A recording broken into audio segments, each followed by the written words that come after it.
John, we can now identify the suspect. His name is Cesar Sayoc. He is 56 years old. And as we mentioned previously, he has an address in Hollywood, Florida. Looking through the criminal history, there are some criminal records on this suspect. He was taken in custody earlier today in Plantation, Florida. It appears that was a business where he was. That's the choice that the FBI made was to arrest him at that place of business, which is an AutoZone store. But he lives a few miles away over in Hollywood, Florida. At least that's the most recent address that we found for him. Again, his name is Cesar Sayoc.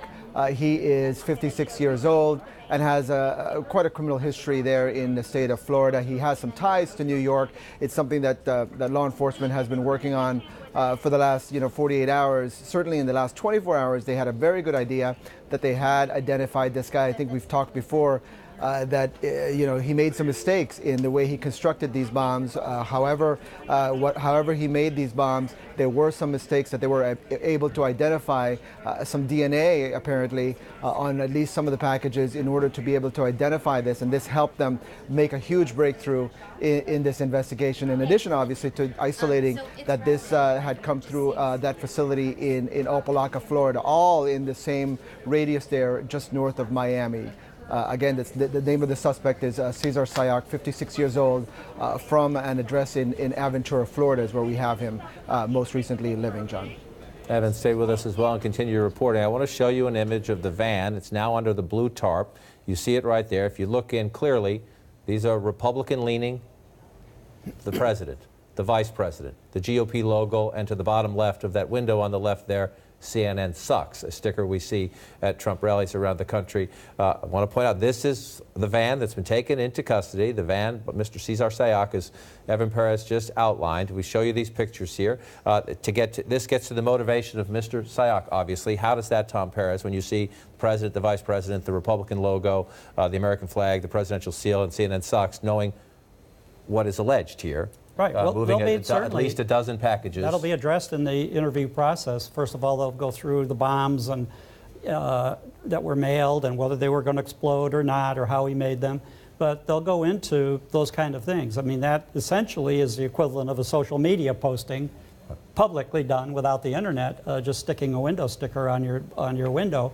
So they'll go into all of his possible leanings and whether that led to the motivation to want to do this, and his target selection, why he picked out the people he did to send these packages to. Right, and I don't know if Evan is still with us or not. We mentioned in the past, before we knew the suspect's name, that we believed he had a criminal history. This is just unfolding, so I don't mean to put you on the spot. Do we have any indication of what that past history is now that we know the name? We don't have Evan Perez, I'm sorry. So just take me through that process now. Now we know the name of the suspect. The FBI, of course, has known for some time since they investigated him. In terms of criminal history, relevant, obviously, in any event, but what are you looking for to piece this together? Well, if he's been arrested before, then he would have been fingerprinted. So if they had gotten one fingerprint off of any of these packages that would have come back and matched to him, that's a major clue.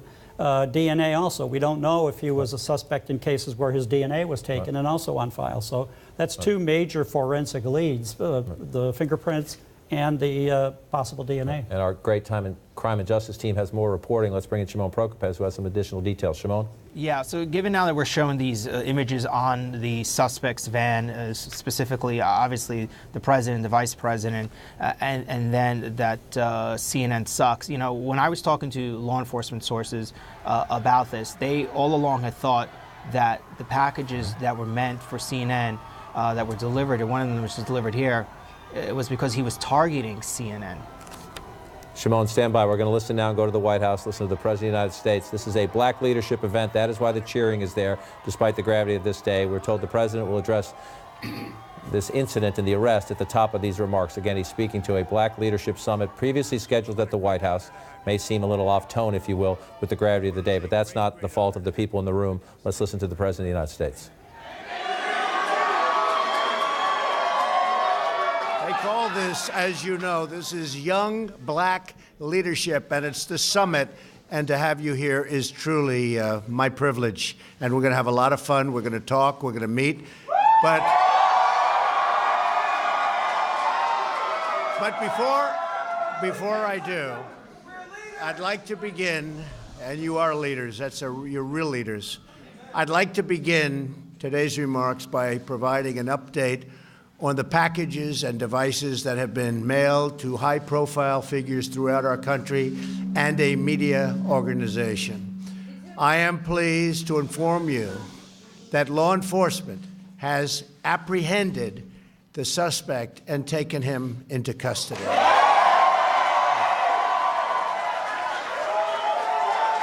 It's an incredible job by law enforcement. We've carried out a far-reaching federal, state, and local investigation to find the person or persons responsible for these events. These terrorizing acts are despicable and have no place in our country. No place. I've instructed authorities to spare no resource or expense in finding those responsible and bringing them to swift and certain justice. And we will prosecute them, him, her, whoever it may be, to the fullest extent of the law. We must never allow political violence to take root in America. Cannot let it happen. And I'm committed to doing everything in my power as president to stop it. And to stop it now. To stop it now. I have just concluded a briefing with the Department of Justice following the apprehension of the suspect. I want to applaud the FBI, Secret Service, the Department of Justice, the U.S. Attorney's Office for the Southern District of New York, the NYPD, and all law enforcement throughout the entire country, incredible partners. These people have worked so hard, and to have done it so quickly, it's looking like it's a needle in a haystack. How do you do this so quickly? They've done an incredible, incredible job, and I want to congratulate them.